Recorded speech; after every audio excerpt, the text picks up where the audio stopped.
Hey everybody, Roly Platt, and I'm sitting in my favorite and only mobile office, my fishing kayak. And once again, the fish aren't biting, so I'm doing a video. How about that?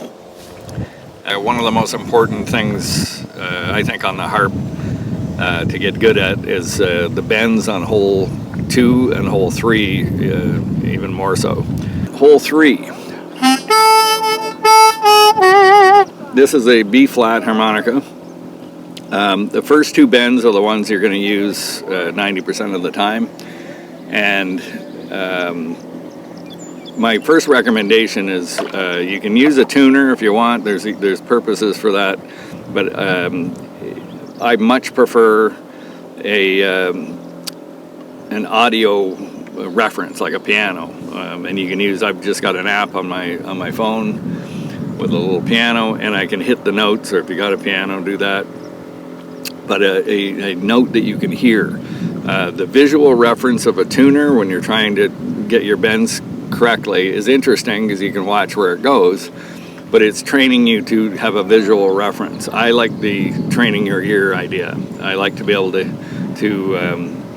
get my ear to be able to hear what the correct note is supposed to be and then aim for it. Because when you're on stage, you're not going to have a visual reference telling you you're in tune or you're not in tune. When you're working on these, try and articulate those 2 notes. So that's the open 3, the unbent 3. That's the first bend, and that's the second bend. The first bend on it, if you don't bend the note, that's the major 3. If you do the first bend, that's the flat 3. Flat 3 is a great note for blues, and you can play. It gives you the minor, some of the minor scale, which you can play over a major chord or over a minor chord. It jazzes it up, blueses it up, gives it some attitude. So a lot of my licks that I do, I'll automatically land on the flat 3, that first bend on hole 3, rather than the open unbent note. So this would be without bending it. And so with bending it.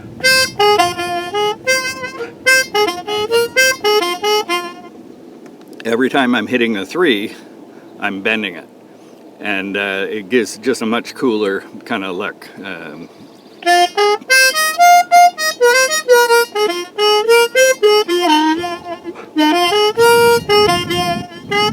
Those are all bent 3 notes. Every time I land on hole 3, I'm bending in a semitone. You have to be able to distinguish that note from the double bend on hole 3 and not sort of guess that it's somewhere in the middle.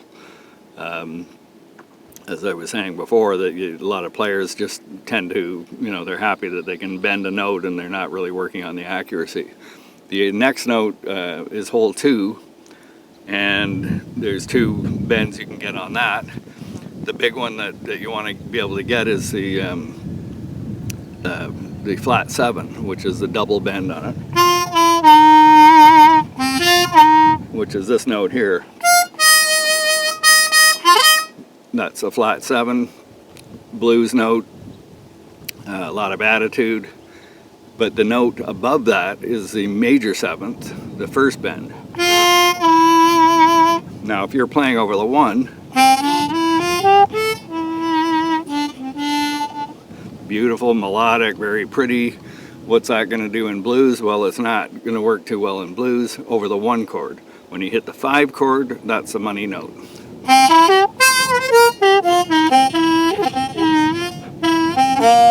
It's giving you the major 3rd over the 5 chord, the major 3, which you may want.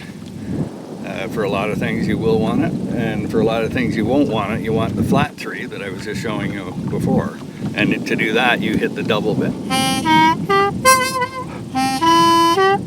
Major, minor. But to be able to access that first bend on hole 2 and the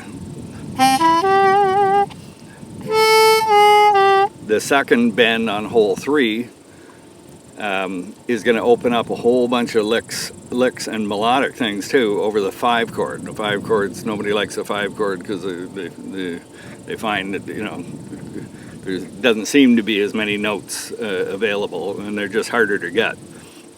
You can never spend enough time practicing that stuff and getting good at it. And I stress using a piano or an app piano of some sort that trains your ear to the correct pitch. I didn't know any of this stuff when I was learning. I did it the wrong way for a long time. And then I got a piano and I sat and I went, oh, I've been flat all this time. So, and it's a work in progress for me. I've been playing 45 years, and you know, if I'm a little rusty or just, you know, I'm playing in a key that I'm not used to, if I switch to an F harp or a higher harp sometimes, I gotta, you know, just check my reference of the bending on there. Anyway, I hope that helps. You guys have seen the new wah claw, the handle on the harp wah. That's what I'm using now. Makes holding it a whole bunch easier, and check it out on harmonicameet.com. We'll talk to you soon.